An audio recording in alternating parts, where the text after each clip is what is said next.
Okay, I record this video on Sunday, the 11th of December 2016. Hope you're having a great weekend and hope you had a great week's trading.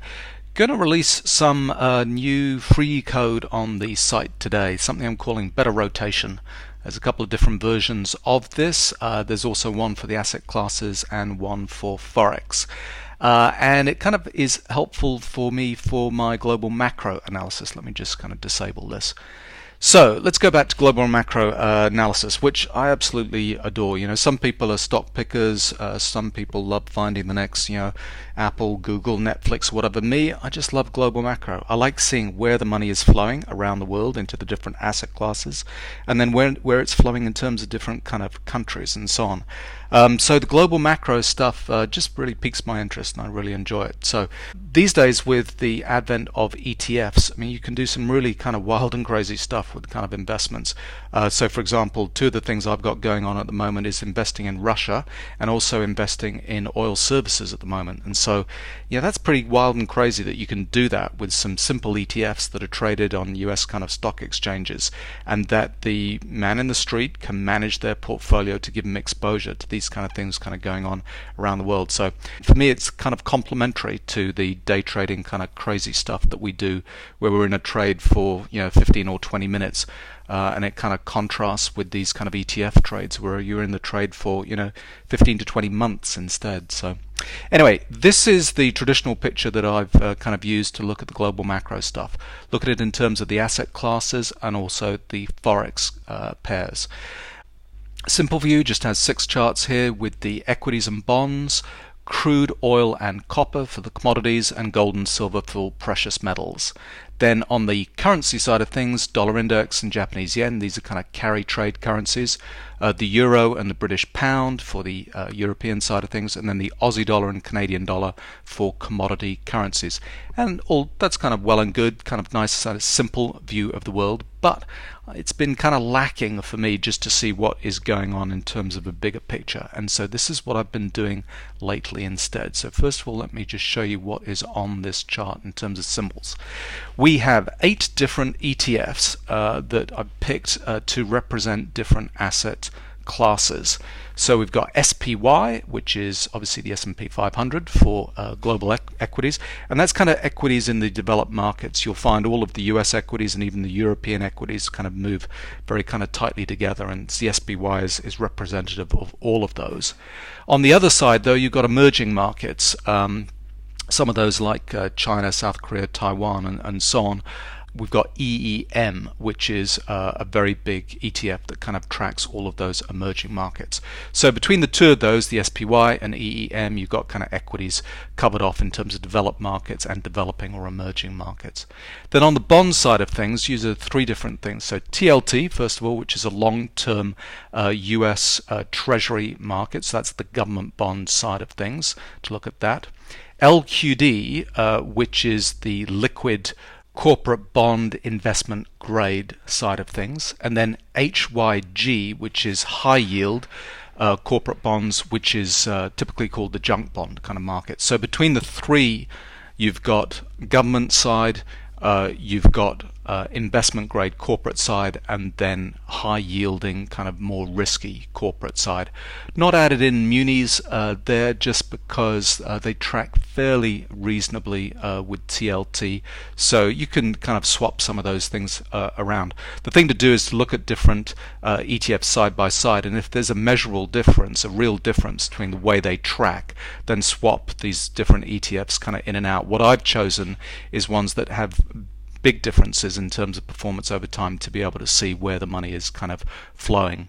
On the commodity side of things, we've got DBC. The problem with all the commodity ETFs and indices is that they're heavily weighted towards crude. And nothing you can do about that. There are some better ones in terms of indices, but then they don't have as much back history as something like DBC. But anyway, so that's my choice for looking at the commodities side of things. And then separating out the precious metals, gold and silver, using GLD for the ETF there. And then lastly, real estate with IYR, which is basically a US real estate ETF, which is fairly broad. There are some European kind of real estate ETFs, but they're fairly kind of thin on the ground in terms of looking at the real estate market. So there we go.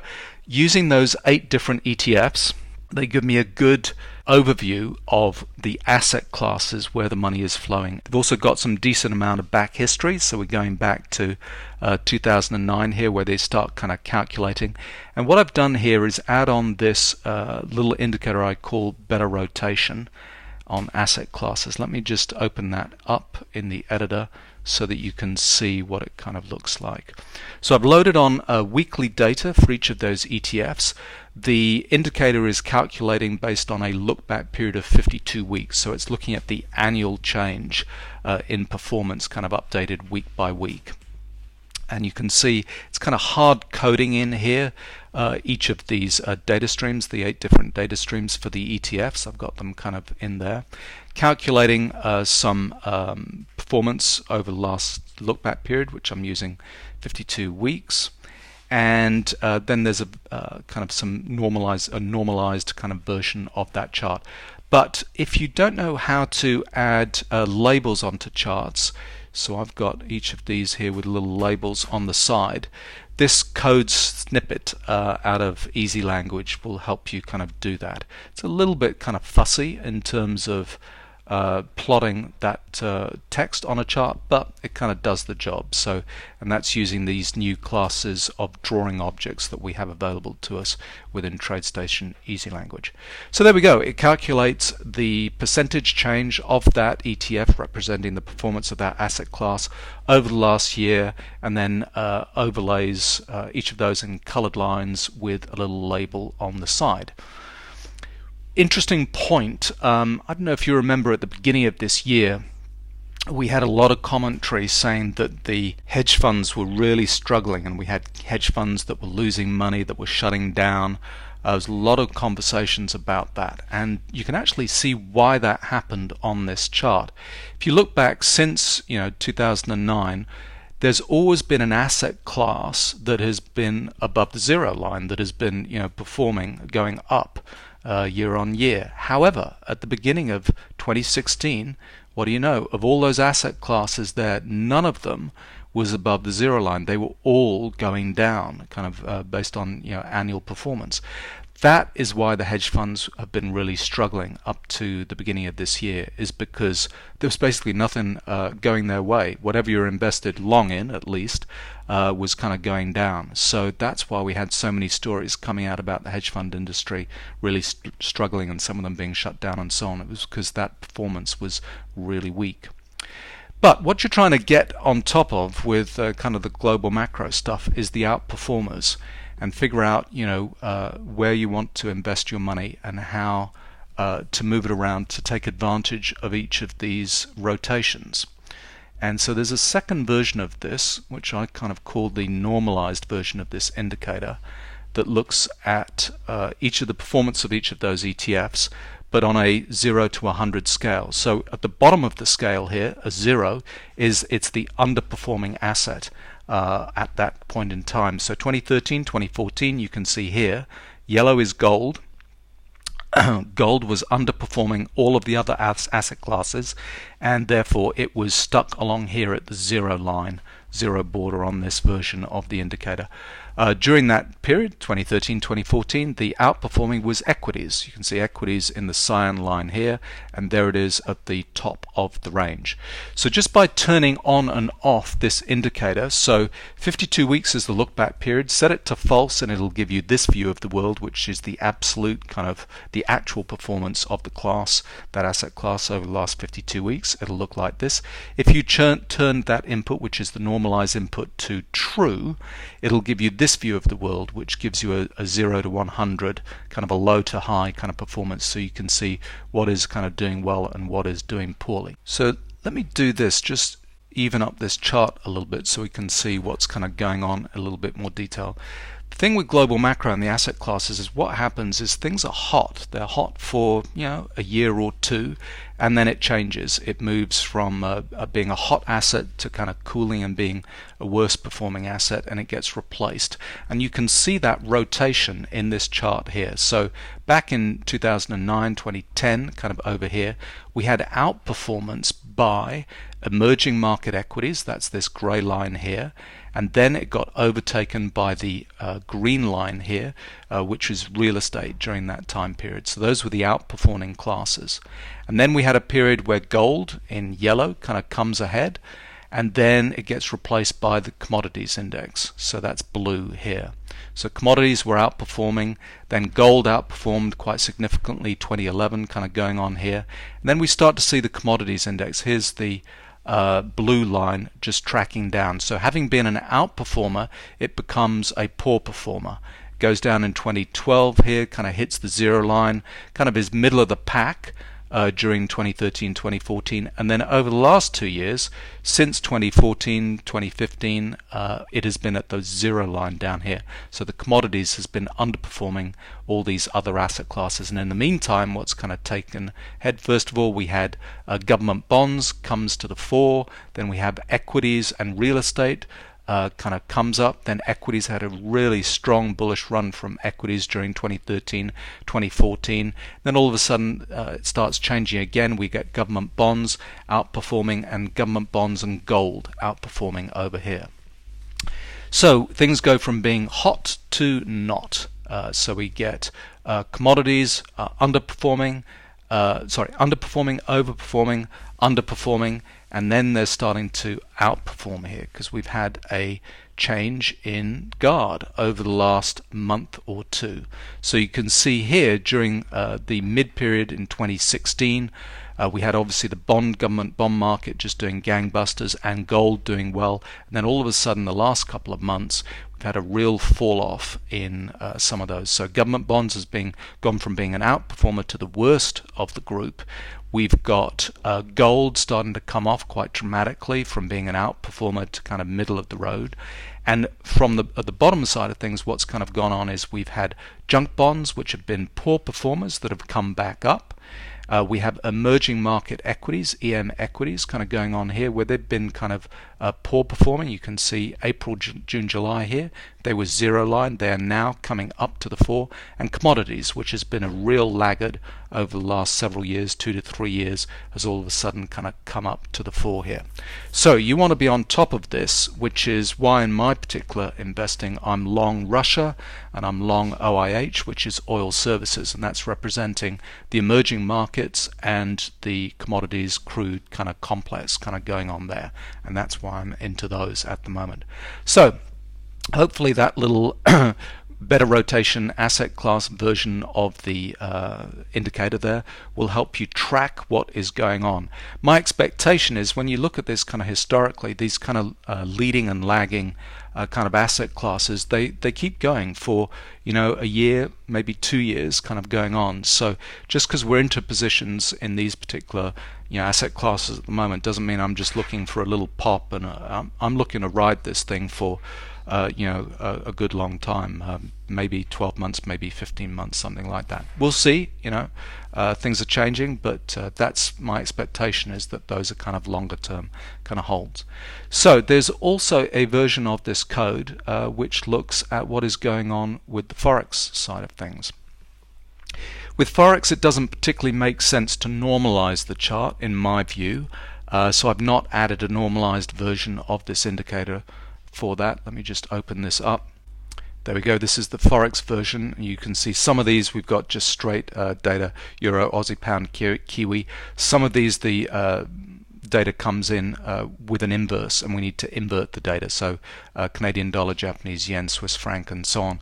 Those portions of the data need to be kind of flipped upside down. So we do that kind of calculation there and calculate again annual change, add on a label, and so on. But in my mind, yeah, the normalized kind of version of that is not as useful. What I do think is useful, though, is to calculate an average of all of these currencies versus the dollar index, and that's what this white line is here. So you can see they kind of track. There's a fairly big kind of dispersion between the different kind of currencies, and there's particularly something going on at the moment I just want to point out in a second. But the white line that you can see is the average of all of those kind of moving ahead. If the white line is below the zero line and kind of heading down, that means that those currencies are doing worse against the US dollar. So the US dollar is going up and these currencies are going down. Over the last year, though, we've had them kind of max out kind of down here and started to track back up. They're playing around the zero line at the moment in terms of a zero change versus a year ago, but the US dollar against these currencies on average is weakening because this white line is going up and going above zero. Now you might say, well, that kind of doesn't hold true with what's going on with the dollar index, and let me just show you this. This is the dollar index futures using the better the better indicators, using a system view of stuff, and you can see the highest time frame support came in around 92, has held here, and we've broken into this uptrend, and we've got kind of continued strength in the dollar index. So why am I saying that the dollar is actually weakening and these other currencies are strengthening? And that's because of the makeup of the dollar index. Dollar index is mostly made out of the euro and the yen, and so the yen here in yellow is going down and has been going down dramatically for the last several months, and we've got the euro here in blue. Had a little bit of kind of good performance here, but there's been around the zero line and is going negative at the moment. So the dollar index heavily weighted towards the yen and the euro, and I think the combination of those two together represents 70% of the dollar index. Because those are going down, that means the dollar index is going up. However, there's a lot of other currencies in the group that are doing rather nicely. So for example, the South African rand, you can see here, we can see the New Zealand kiwi is doing well. We've got the loonie, which is the Canadian dollar, which is kind of doing well, and the Aussie dollar, which is also kind of doing well. The Swiss franc and the euro poor here, the peso and the pound, pound obviously kind of off its mark because of the Brexit stuff kind of going on. But there are some currencies that are doing quite well, and the common theme that these good currencies have is they are commodity-based kind of currencies. So we've got South Africa, commodities market, we've got the Aussie and the loonie, Canadian, and the Australian markets, which are doing quite well because of the strength in the commodities market. So you've got the two kind of sides of the coin kind of here. You can see the emerging market equities and the commodities side of things that have started to take off, and I'm expecting those to outperform for the next year or two. And you can see that the currencies that are doing best at the moment are the South African rand, the Aussie, and the Canadian, and so on. Dollar index is doing well because the yen and the euro are doing poorly. So once you've used these charts, the indicators, to kind of zero in and find out what's kind of doing well, what's kind of doing poorly, then you've got to figure out how to take a position in those. I'm not going to show you the South African market because it's not ready to kind of pop yet, but I am looking at those on my charts, looking at the equities, the ETF for the South African market, and looking at the rand.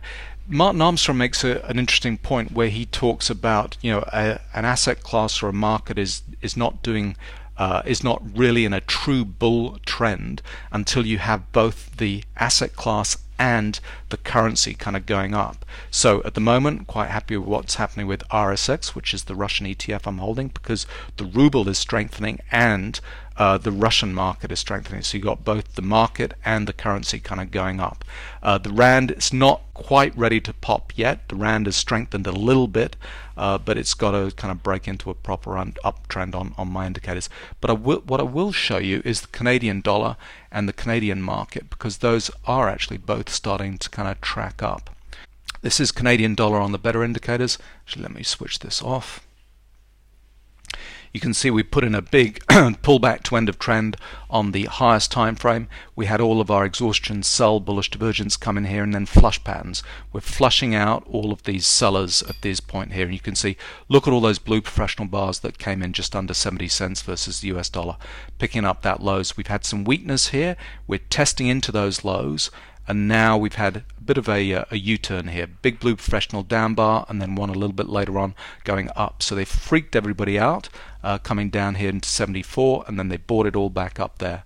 And now we're starting to break up above resistance on the lowest time frame, and we've got the beginnings of an uptrend kind of breaking out here. So we've got beginnings stages of a 5-step setup in the Canadian dollar, which is exhaustion, sell, bullish divergence. Step number 1. Number 2 is pullback to end of trends.